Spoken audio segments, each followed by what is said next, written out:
Can't hear you, Pauline. Can you hear? Hello? Yes, Yeah, that's okay, good. thanks. Welcome to this episode of season 5 of the Dr. Tech Show, where myself, Pauline Roche, and Sweyn Hunter, and often guests, as we have today, talk about digital topics, including the world of online communications and digital inclusion, in a show which was the brainchild of digital storyteller, the late and much missed John Popham. Welcome to the show, Irene and Shona from the Mhor Collective. Irene, how's the weather been this week where you are? The weather in the far north of Scotland, I'm up in Sutherland, and the weather report today, Pauline, is sunny and occasional rain, but mostly sun. Excellent, good to hear. And Shona, what about yourself? Yeah, much the same. I'm slightly further north. I'm in Caithness, and it is sunny and windy. It's always windy in Caithness, so Always. Oh, standard. well. Okay, good drying weather, though, as my mother would say. Absolutely. And Sweyn, what about you? Where are you and how's the weather been?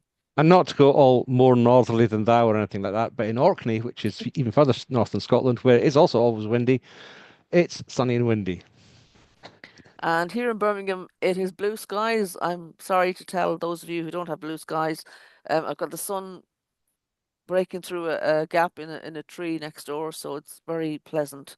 And I'm looking forward to getting out in the weather later on today. Okay, so very welcome, very huge Dr. Tech Show. Welcome to Irene and Shona from the Mhor Collective, who we've been talking about getting on the show since the first season, I have to say, and we're so delighted, overjoyed to have them both on, not one but two of them on today.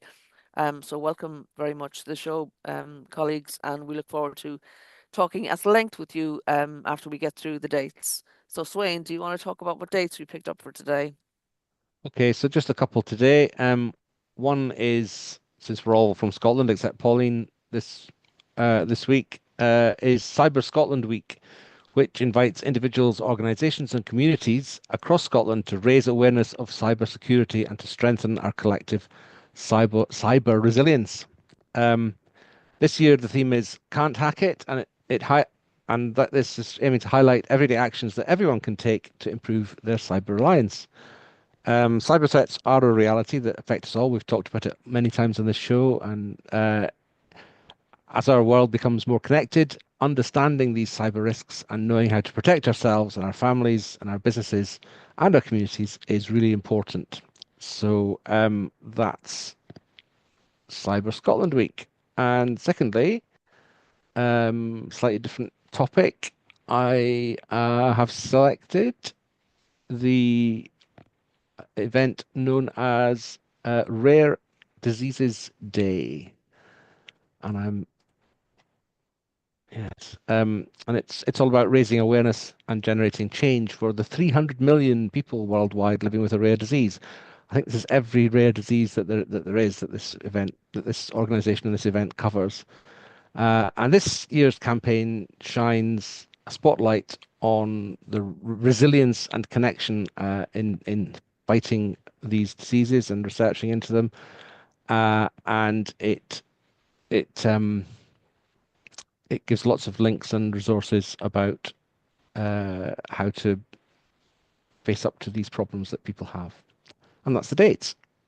Great.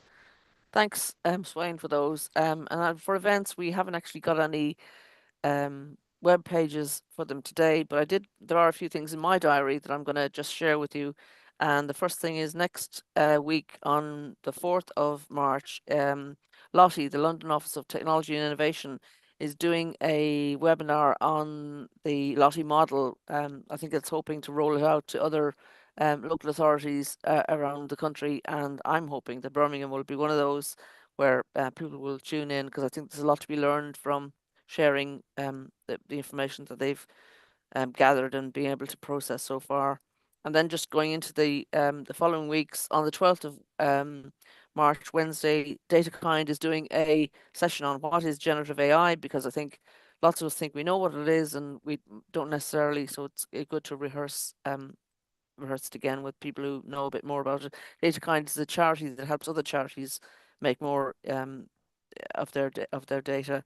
On Thursday, the 13th of March, I'm actually doing a session for the British Computer Society on the charity that I work for, the project called Digital NNS, so working with neighbourhood network schemes on digital inclusion. So I'm looking forward to that. And finally, on the 14th of March, just to mention that Rachel Caldicott, who is someone we often mention on the show because she writes so well about the work that she's doing in civic tech, is doing a reading group at 1 o'clock on Friday the 14th of March, and that's open to the public. So if you would like to be with others to talk about some reading that she suggested and just generally find fellow travellers, can highly recommend that. Rachel's always good company, and it's a pleasure to know her and to be spending some time with her when we can. Okay, moving on directly to our very special guest for today, Irene Mackintosh and Shona Munro from Mhor Collective. Irene has worked across the non-profit sector for most of her professional life, with organisations focused on a range of social justice issues. For over a decade, she has specialised in work to address digital inequality locally, nationally and internationally. She has particular experience in developing partnership approaches with organisations supporting people experiencing homelessness or supporting people impacted by the justice system, or those organisations implementing harm reduction approaches for people currently using drugs. She's also committed to participatory action research and centres lived experience in all of her work.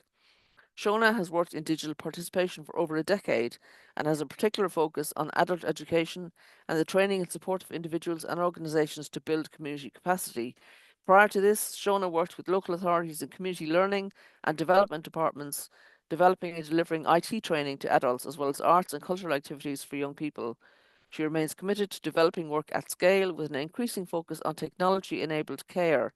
Shona is also thrilled to be developing digital inclusion work across the globe, supporting community practice and delivering shared approaches. You're both very welcome to the show. Thank you for joining us today. Hey, thank you. Makes it sound fancy reading out I that know. bio. You are fancy. You've got a worldwide reputation, let's face it. You know, the Mhor Collective is known, globally. You have to say, you have to admit that. It's known from Glasgow and beyond. Certainly And certainly beyond. across the Highlands. Across the Yeah. Highlands and Islands, yeah. Well, you ran a great session recently on digital inclusion on the brink, and I actually thought it was called on the blink because Either, yeah. close enough. And that was a really great session, and I was really pleased to be able to take part in it. But it's concerning. Was very, very concerning about what's happening. So I want to talk to you about that, but I also want to talk to you firstly about your memories of John Popham, who we all miss and liked very much. Can you just tell us how you knew him and what memories you have of him and how what impression he made on you? Absolutely. Well, I think we were sort of saying at the start of the call there that John's kind of part of our origin story. Like a way back, uh, a lot of our team members were involved in an organisation called Citizens Online, which used to do digital inclusion. It's now part of the AbilityNet family. That's right. And at that point, we were doing a lot of grassroots delivery, so working in communities. Shona and I were both working in the Highlands specifically. And at that particular point, John was working with Jennifer Jones, who was doing a PhD at that particular point, and they were working together on a sort of approach to citizen journalism that was also about digital inclusion. So it was about supporting people with digital skills, but in a whole different way. And I think I was saying at the start of the call, the trend at that point, which still continues, which I don't love that particular trend, is around sort of delivering courses. So digital inclusion work historically definitely was very focused on an A to Z of let's learn skills and tick off skills, which isn't a very person-centred approach. It's not very participatory. And John, way back then, I guess, was thinking really creatively about meeting people where they're at, person-centred approaches, all good stuff. And was quite inspiring in the way he went about that, really creatively, really open-mindedly. And Jen was doing that work as well and thinking about like I guess analysing that from an academic point of view. So we got involved in that because they were also looking for groups to do that approach with. And so Jen came up and ran some cool courses for us, like really hands-on in Dornoch. So we had Jen actually come up to Dornoch and ran a group. And I think, did she come up to you as well, Shona and Caithness? See, now you're pushing my memory, and I don't know. I don't recall it, but that doesn't mean it didn't happen. As we've just established, my memory is nowhere near as sharp as Irene. So I obviously have memories of John, and he was definitely at the forefront of things when we worked with Citizens Online, going back over a decade, 10, 15 years ago. But yeah, I don't recall Jen coming up to deliver with me, but that doesn't mean it didn't happen. And then I had been sort of saying to you that a lot of that legacy, just those approaches, that really participatory, like you can have a set agenda, but definitely working to understand where people are at, what their needs are. Community really means those are all values that we've always carried with us as well. And that sort of, let's just try some stuff together, like a real sort of creative approach to things. We definitely took some of that from John's approach and way of being.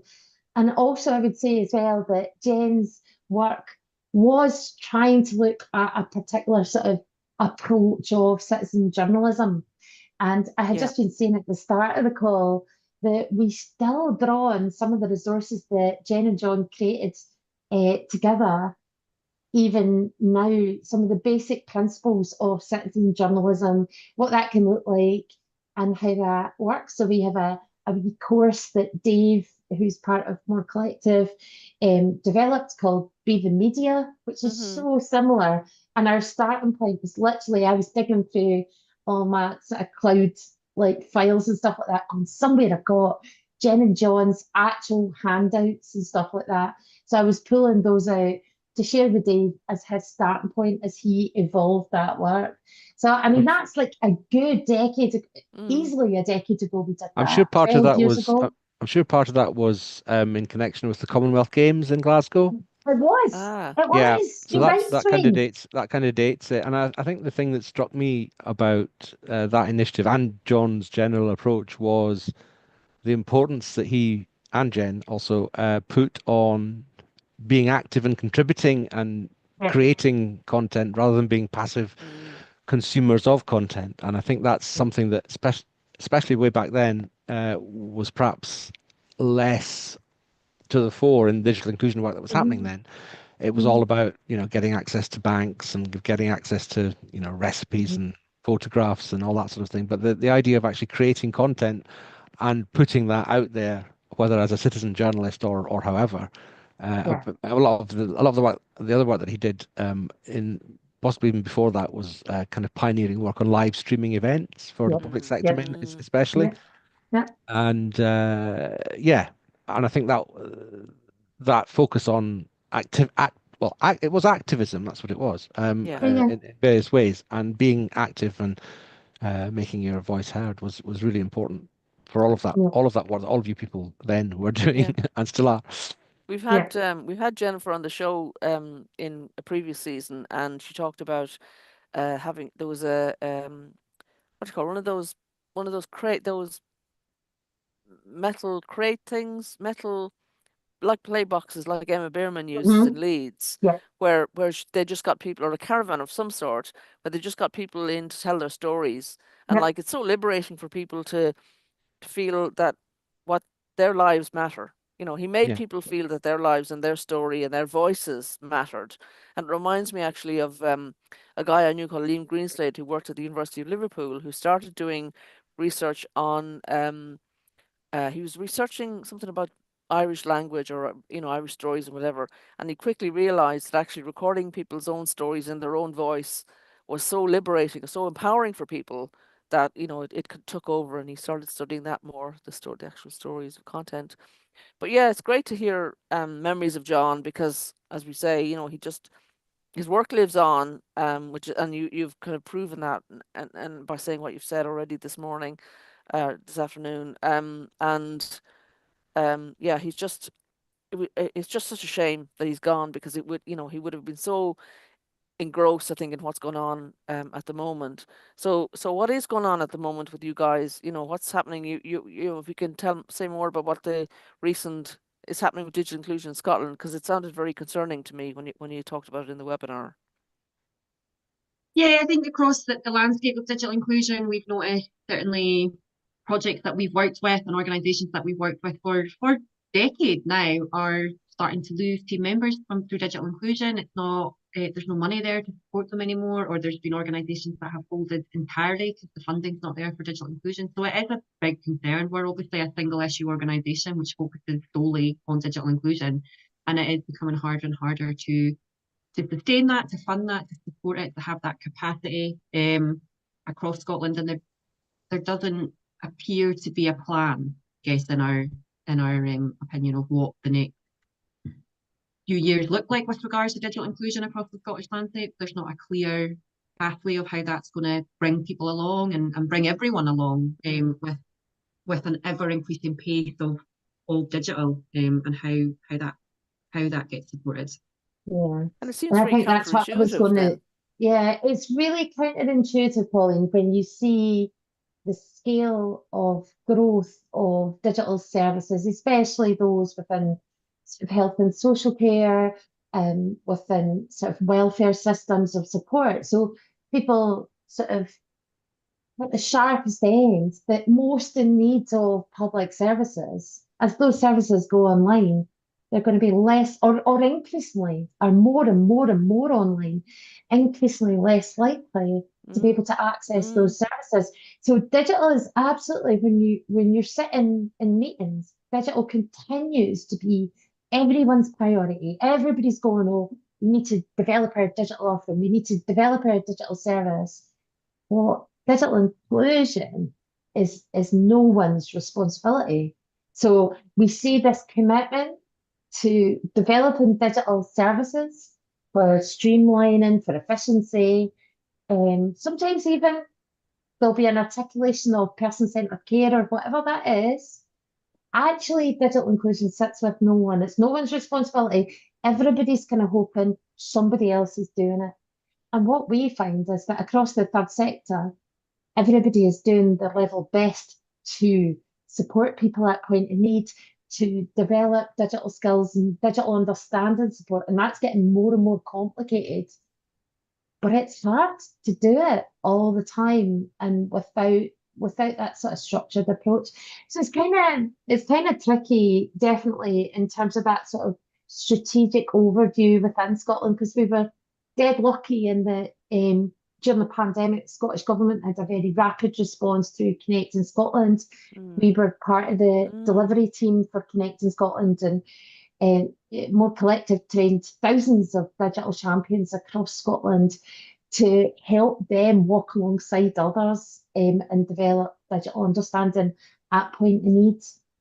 So there's this big Europe leading response, and then it's just slowly disappeared. And while we understand projects of that scale, I mean, it would be aspirational to continue that at that level, but we're also really realistic that that can't be.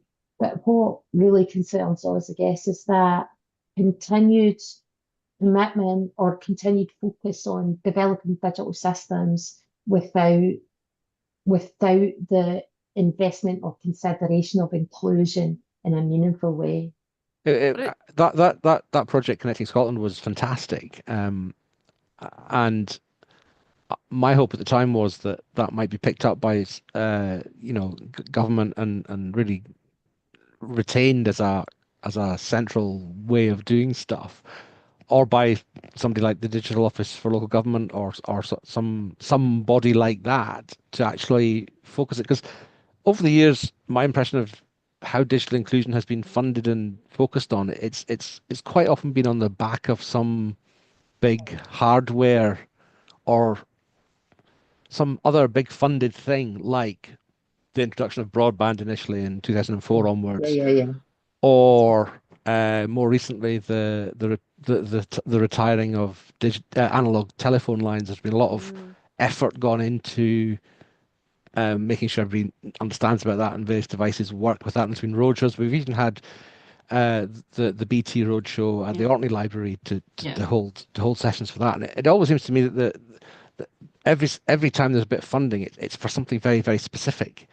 And there's this other, and there's, as you say, there's this underlying completely changed landscape of services all being digital now, which there's, Yeah. as you say, there's nobody to think about how people are just getting the basic kind of five-pillar digital inclusion service, as it were. Or Yeah. I say five pillars, I can't remember what they are.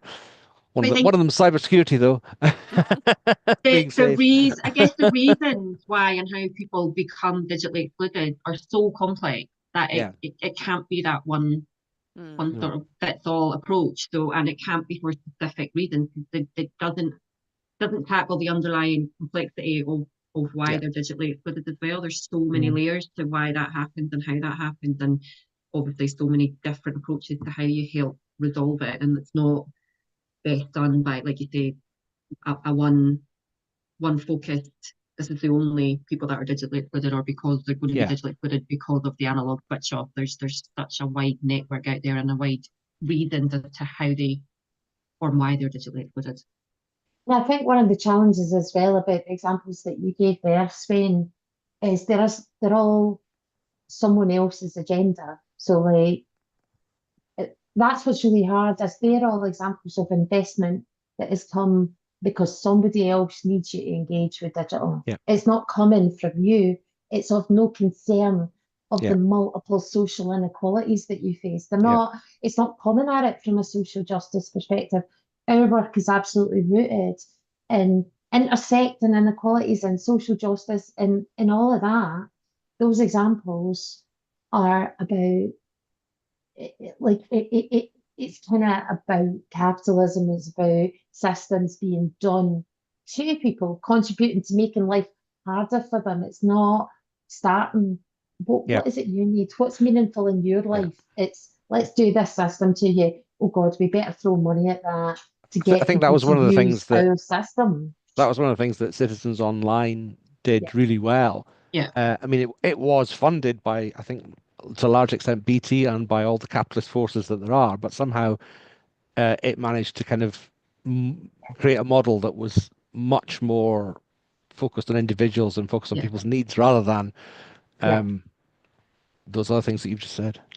We had rates of autonomy in that. So Yeah. BT were a really helpful corporate funder in that Yeah. we had tons of autonomy and they were really brilliant at saying, you guys meet communities where they're at. And we were then able to go around to a certain extent doing what we wanted within the communities we were working at. So we had a really extensive Highlands and Islands team at that point. I think there was about 10 of us working in Highlands and Islands, like a disproportionate for the rest of the UK. So we were really strong in the far north. And then on top of that, they flipped their evaluation approach as well to look at social return on investment models as well, which was really great as well, because we'd been counting numbers.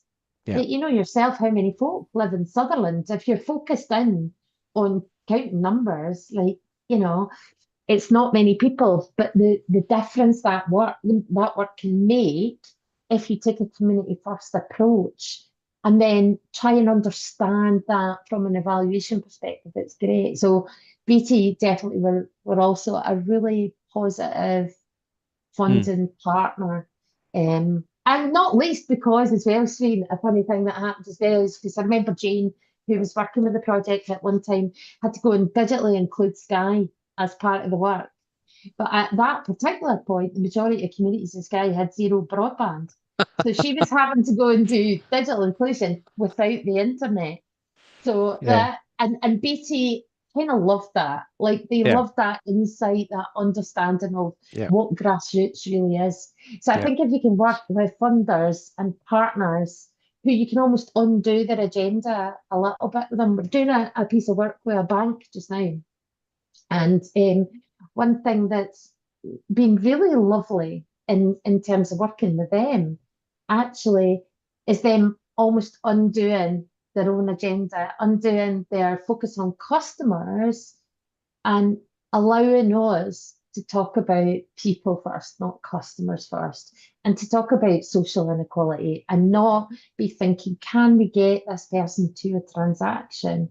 We had expected it to be like that, but actually what we found is they were really ready to work with us on thinking about it as an inequality and what that looked like and how it appears. So I think you can also get your messages across if you're lucky enough to have those partners give you the space to talk about it. It's wonderful to hear that happening. Are you able to name the bank, Irene? I don't know, Shona, are we? I don't know. Maybe you're I not. don't know, so probably shouldn't, but Probably Okay. shouldn't. know. Probably Okay. shouldn't. Well, some Oh, there's banks. only positive things to say about them, so there should be, because like Irene said, they've really surprised us, and it's not that they've just allowed us to take that approach. They've actually led that approach quite a lot. Their teams coming in have really surprised us at how open they are to thinking about the individual's lives rather than going, right, how do we get them to use the systems we want them to use? It's actually thinking about that individual's lives and how they can help. Never mind the sort of financial transactions they want from them. It's like, how do we actually do a much more holistic help to this person because they can see. So yeah, we've obviously come in as the digital inclusion experts, but they've really, as Aaron said, opened our eyes as well, going, all right, okay, there's good work happening here, and yeah, we maybe should have gone in with less prejudgment. It's baggage yourself. But I think what's really nice is we're also able to bring in to that space within the bank in that particular case, our own experience of working with organisations supporting young people that are care experienced, or organisations supporting refugees and asylum seekers, or people experiencing homelessness, or our harm reduction work, because we focus a lot of what we do is trying to sort of reflect back stories and what's happened and what this looks like. And so it's really great being able to draw on the expertise that other people have shared with us about their own experience. So being able to go and work with a bank or work with government or work with whoever and say, right, here is an example that someone has shared with us around the particular risk of harm if you're a refugee or asylum seeker in Scotland, and what the digital space looks like for you from the minute you turn on your phone. And being able to have that level of expertise shared with us that we can then also share on is really it's quite a privilege to be able to do that in that way. That's fascinating. I was just looking at your website and seeing that you describe what you do as research, develop, deliver, and then listen and learn. Does all the work that you do go through those phases, or can it start at one stop and move to something else? I guess we'd like to think that's our process and that's how we definitely work, and we're always learning. We are the digital inclusion experts, but we work with so many partners and they are the expert in their field. So we can't, like that, we can only go in with our expertise. So we have to learn from all those partner organisations that we're working with, and that's the best. They know their needs better than anything we could try and tell them. So we need to understand their challenges, what they're being faced with, and then we can come and go, right, okay, we've worked with a similar organisation, these things worked, these things didn't, and we're repeating and learning all the time from the different organisations and that living and lived experience is massive, because that's what helps us grow and learn and develop better, be better, I guess is what it makes us do. And I think, Pauline, like you'd sort of said at the start, folk have heard of you from all over the place. And what's really interesting is because we set up Mhor 9 years ago, and before that we'd been Citizens Online. So Shona and I and members of our team have been doing this for like 15 years, just this thing. And what was definitely really hard for us up until really relatively recently is because we always sat alongside an organisation. We rarely do work just as ourselves because, like Shona says, we have our insights, we have our skill set, but actually we know that digital inclusion isn't this one thing. Digital inequality doesn't impact in one uniform way. So actually all of our work is working with an expert and working with people with expertise of their own experience, of their own lives, of organisations that are really, really helping people holistically. So we're quite often hidden because we're sort of embedded either fully embedded in an organisation or really walking alongside them to help them support other people as well. So I always think that's it's always a bit of an interesting thing. And we used to also be really terrible. I was actually being all proud of Shona there saying, oh, we have this expertise. Because we used to go, we just hang about and listen to people. We don't really, there's nothing in that. But we have spent, I guess, a lot of time over the last few years certainly going, what is it that we do? Why is this working? Why is it? And that's why we have that sort of, we listen and learn, we research, we do. But a lot of that, people come in at different points. We would really discourage organisations come in at the doing stage, because then it's just uninformed. Well, let's just chuck a programme at it. So we spend a lot of time saying, no. We want to listen to your people. We want to understand not their digital problems. We want to understand their lives. We can think about what digital might look like there, but actually we want to hear about the lives of your staff, of your volunteers. We want to hear about the folk you are walking alongside on their journeys, and then think about, okay, how does digital hit here? And then we're able to draw on, okay, we've got a really good understanding of homelessness because we've worked alongside Simon Community for 8-9 years, and we've worked with Groundswell in London, and we've worked with Safe in Scotland, and we've worked with all these different organisations. So that means when we go into another space supporting people experiencing homelessness, we have those stories that we're carrying with us. The stories in the new space will be different, but we have got some stuff that we can bring in as well. So that's kind of how it looks. The work that you've done outside of Scotland, what makes you decide whether or not to take work, out with the nation, and what have you brought back to Scotland that's made a difference?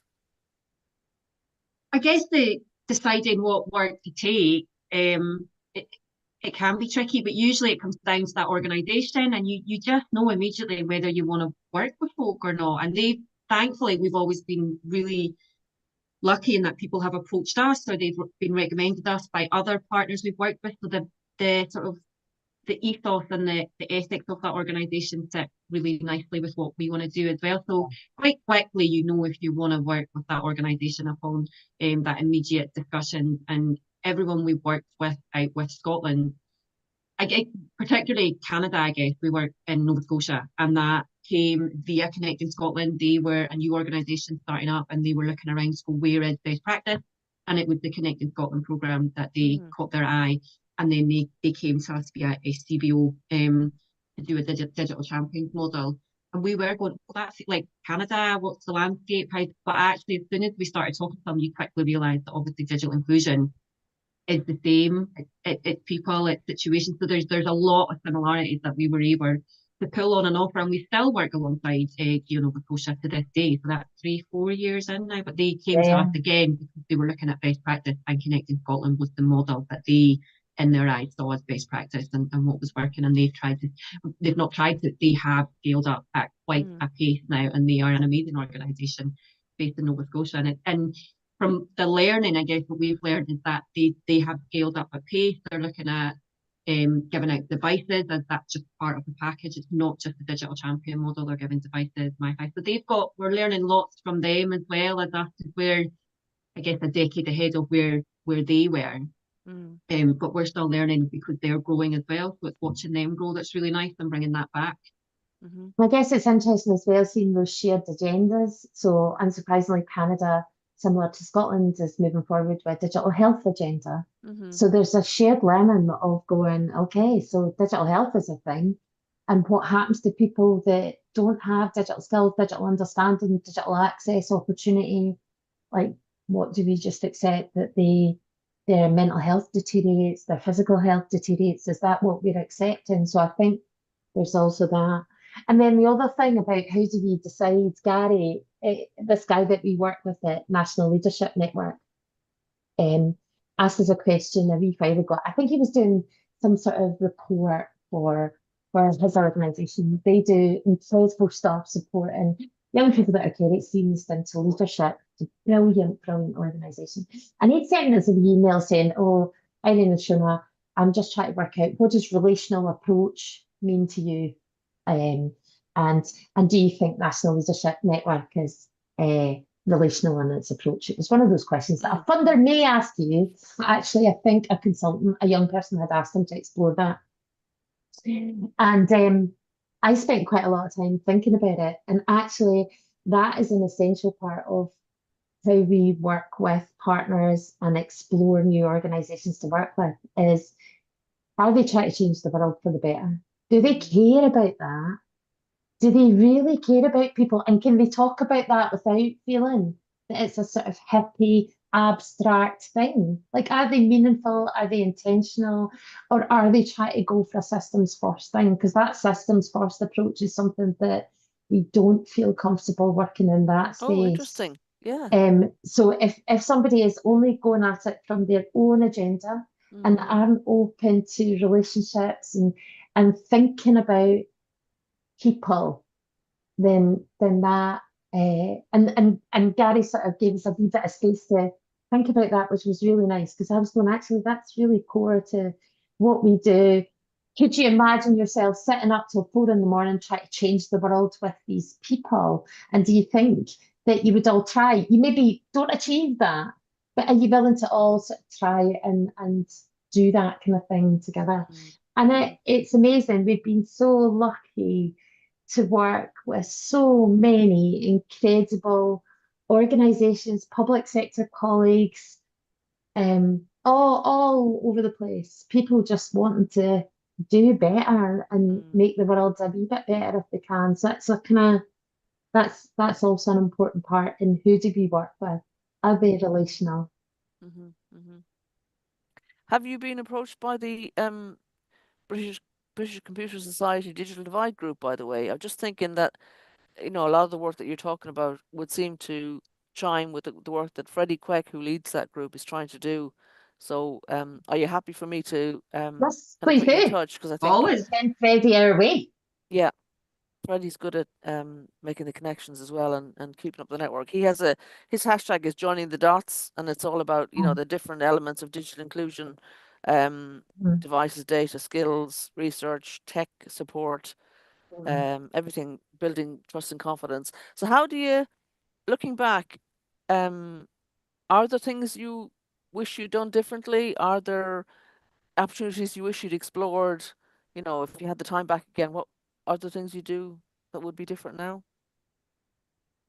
Yeah, absolutely. We just kind of stumbled into Mhor Collective. I think Gary and I would both say that. As we said, we were citizens online, and then that funding was withdrawn, and there was a lot of people saying there's still a gap in Scotland for this, so you should do it.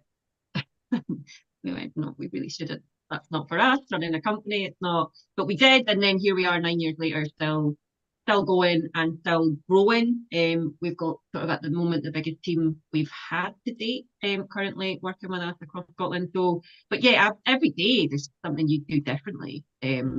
Like always learning, always going that could have been better. And I guess if we didn't think like that, then how do you grow? We have to constantly go, how do we do that better? So yeah, absolutely. Every day, every week, definitely could have done that better, or could have done that differently. I could just simply never understand anybody that can look back on anything they've done and go, oh yeah, I nailed that. I wouldn't change anything about that. Like, so Shona and I have spent many, many times sitting greeting in front of the computer going, why did we do that? And certainly at the start, we had no idea. We have been so lucky to have SCVO as an ongoing stabilising support from day one. So SCVO were there from our absolute start, going, you guys can do this. And we want you to do it and go ahead. So we've been so lucky to be supported really deeply by those guys on our journey. But there has been so many tears and so many like smashing stuff up in the house going, oh my God. Because neither of us set out to set up an organisation. That wasn't, neither is our entrepreneurs. Like, we've not got any of that drive. of, oh yeah, I need to do this or read this. This is all accidental. Except that our commitment, I guess, to addressing inequality and social justice stuff isn't accidental. And I would say that across our team. I'm going to say the team make it easy Yeah. because we've been so lucky with we took a lot of the Citizens Online team with us, which was Right. lovely, and that felt really comfortable for a while. So then when we did look to expand, that felt massively nerve-wracking, going, oh, we're going to bring like a newbie into this chaos, like they're going to see behind the curtain and see what really goes on. That feels really, because everyone else sort of growing with us and always known us, so yeah, bringing in newbies was different. It was nerve-wracking, but it's worked. We've got an amazing team now across Scotland, and they all bring their own skills, but they all just get it. They immediately get it, thankfully, and put up with the chaos, I guess, while doing amazing work. So that's been helpful. We've got a great team. Yeah, And I the see from team, your the team also all have that sort of commitment to that social justice agenda. Like that's it, that's kind of core to all of them, is going, yeah, like this stuff matters. It really does matter. Sorry, Pauline, you were going to say I was just going something. to say that I looked on your website, I'm looking at the team, and like everybody outside of you guys who are MDs are digital inclusion leads. And I think that's a very egalitarian setup. You know, how do you Sweyn's showing the website now with all the different people on it. I mean, I'm sure I've engaged with one or two of them. Dave Donnelly certainly, from time to time, and Brigitte, is it Brigitte? Bridget, Bridget, yeah. Sorry, yeah. It's I'm sure I've come across her as well. Who's the newest member of the team, and how are they fitting in? Peter's the newest, and he's not there yet. I just asked for his No, he headshot. hasn't sent over his phone yet. So Peter is Glasgow City based, and he's doing media literacy across Glasgow. So he's the newest member of the team, and he's based in Glasgow, and he's again a great addition to the team, and again comes with a whole, as well as getting digital inclusion, he comes with a whole other range of skills that complement and enhance what we're trying to do. So yeah, he's the newest, and yeah, he needs to be on that website. Well, media literacy is a hot topic, obviously, with all the how should we refer to it today? Shenanigans. For there are other words you could use about what's happening across the pond. Yeah, let's talk about that. What, I'm certainly what's the word I'd use today? Wary, worried, concerned for, humanity in the US and wider, with what's going on and the kind of confusion, obfuscation, and other negative things that are happening. What are your thoughts on it today? The big one, Pauline. But I think, technology is being affected every day by what's happening over there, and we need to talk about these kind of things. Well, I guess technology are being affected. People's being affected because with regards to media literacy, it's such a massive landscape now. It's so hard to distinguish what is the truth, where do I seek the truth, where do I get trustworthy information, where do I get credible information, and it's so easy for people to be manipulated with online and then go down sort of rabbit holes, and it's a really, really messy landscape, particularly I guess for people that are new to the internet, and they just think what they see is true, and I've seen it like my own kids. Oh, but I've seen it on TikTok.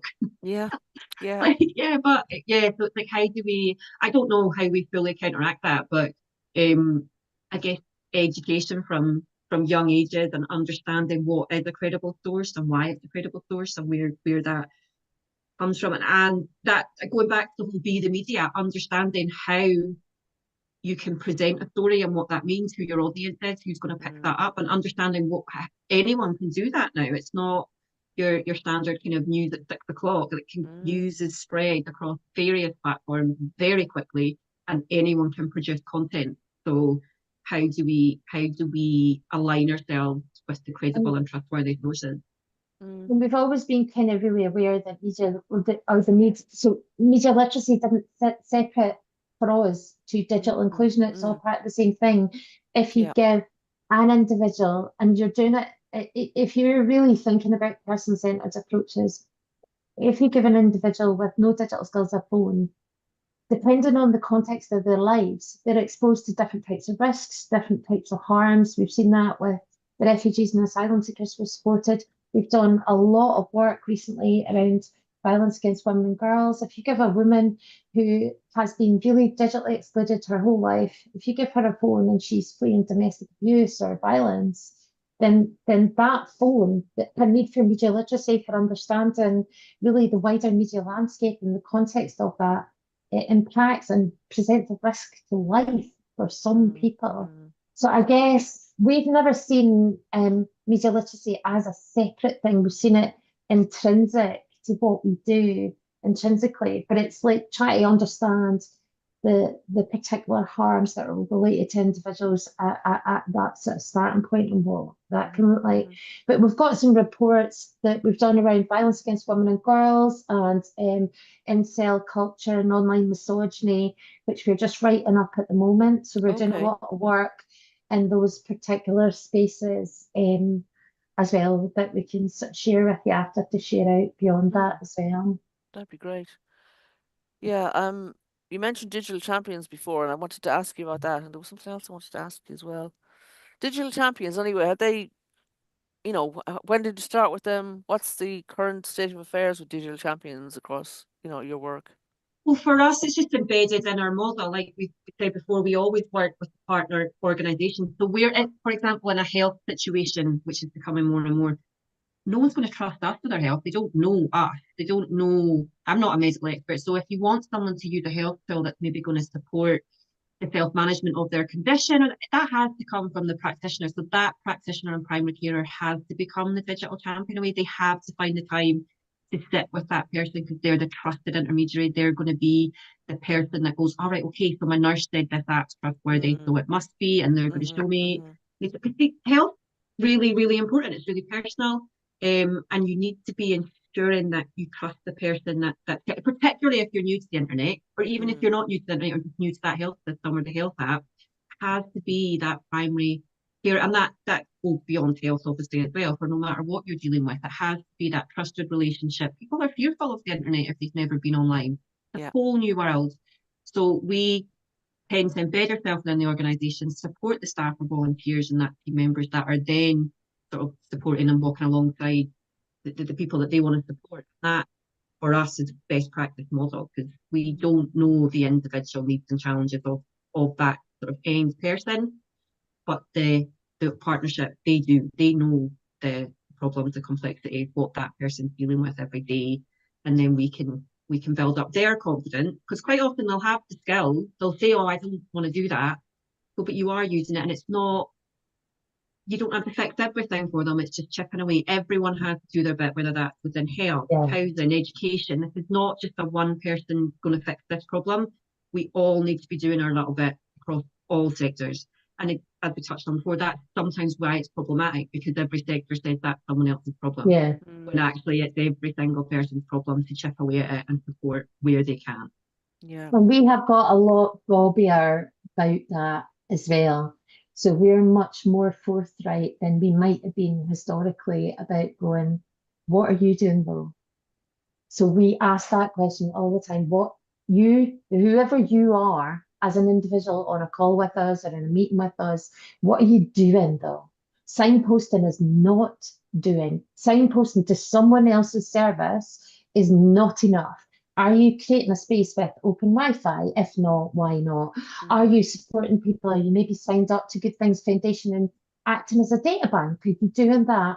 Are you providing some digital champions for training and support? You don't need to do it all, but what is the actual action that you are doing rather than just telling me you're signposting or you're creating another space for us to talk about the problem? What are you doing? And we've got a lot more. You have to be part of the solution.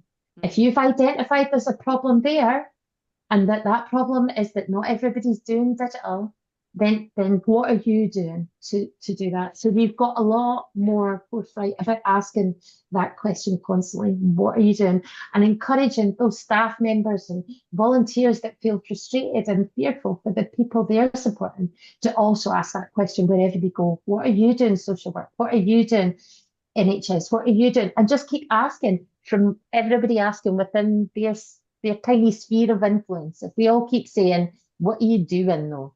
Don't talk about it. What are you doing? Yeah, yeah. And I think I'm often for us, it's been the case where people quite often come to us and think that's it, we'll come in, we'll do a course, we'll fix that Mhm. person, we'll get the skills sorted within a 6-week course. And we have definitely down to got much more confident going, no, that's not what we are, and that's not going to work.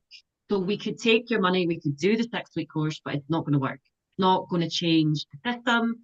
It's not, it might fix it for that 5 people that are, but it's not changing what's wrong. So we've definitely become a downside going, no, we can't do that. That's not what we do. We don't just come in, work with someone for a few hours and then leave, because it's not fixing the much bigger problem that is facing us. I think you're dealing with people much as I am in my paid work.